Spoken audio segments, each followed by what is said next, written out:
Hi friends, టమాటా ఇలా పచ్చి టమాటాతో ఆవకాయ recipe చెప్తున్నాను. నేను ఇంగ్రీడియంట్స్ అన్నీ ఈ గరిటెతో కారం,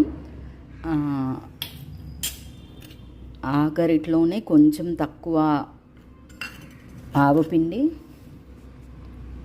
అంతకన్నా తక్కువ సాల్ట్, కొంచెం పసుపు అండ్ ఆయిల్, ఇలాగా టమాటో కాయలతో ఆవకాయ చేసుకోండి ఫ్రెండ్స్. ఇది నేను నువ్వుల నూనె వాడుతున్నాను అనమాట.